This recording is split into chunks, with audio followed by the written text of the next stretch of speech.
What we've done here in ACA is I've separated the 4 spaces into 4 different types of locations. This main space is the plaza, or what we used to call public square. And the first gallery off the public square is the gallery. The second gallery off the public square is the church. And the final space is the school or the university. And all of these 4 spaces are places where we as individuals gather and congregate. And they're places where we look and think.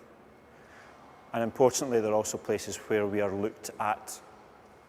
So I'm creating kind of scenarios for us to make some kind of connection to the outside world, although we're inside. You encounter these concrete platforms which are made in situ, poured in situ. So it's this nice idea of a material which is usually outside and usually permanent. We're introducing into the interior and is temporary. So there's a real beauty to their ugliness. And they perhaps at first throw up the notion that perhaps they are minimal sculpture or formal articulations of space and proportions. However, they are to be sat on and walked on, and there's moments within the exhibition where they become plinths for other pieces of work. Yeah, I mean, it's a lot of logistics and effort in making them here. The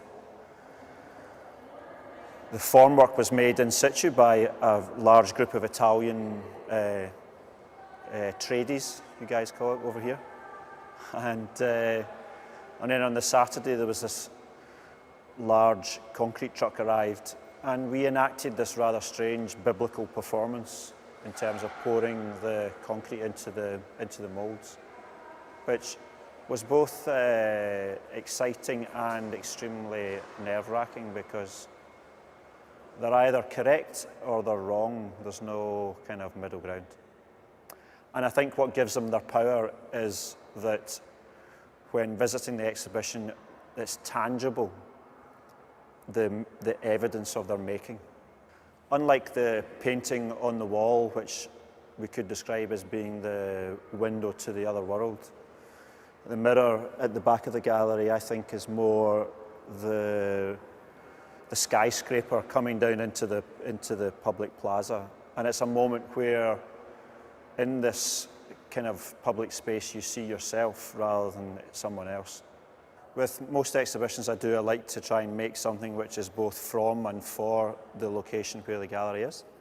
And here in Melbourne, in terms of a ready-made, I've found the Scots Church in Collins Street. And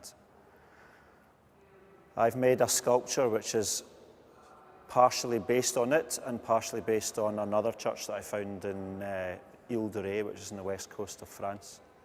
So there's a kind of mixture or a kind of mongrel building which is being represented here. And the new sculpture is kind of camouflaged and, I don't know, kind of tattooed in some way. There's clearly been the evidence of man, and it does a really interesting thing in terms of scale, that if arguably in the plaza here you're quite small, when you're confronted by the sculpture of the church you become Gulliver the Giant. I think with the camouflaging of a religious building, I'm kind of saying that, or asking the question, is it the case that Christianity is coming under a degree of pressure and is having to disguise itself or make its true shape unknown to us? And there's a very nice aesthetic to that sculpture, which is a kind of boys' bedroom language, as if it's been made with a degree of immediacy. which I think is a really nice contrast to the poured concrete that it sits on. And there's a new video work entitled Another Lecture, and it takes the form of a PowerPoint presentation which an architect is presenting to you as if giving a lecture. The images are taken both here in Melbourne and in Glasgow, and they're the documentation of the kind of the broken and the made in the city which have no significance. They are images and moments within the landscape which are perhaps secondary and undesigned.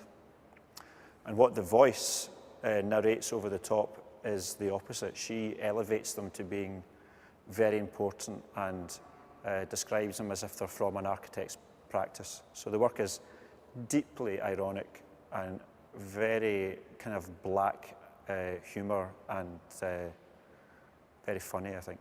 I think I'm, on one hand, poking fun at the pompousness of the architecture world, but I'm also making a serious point in terms of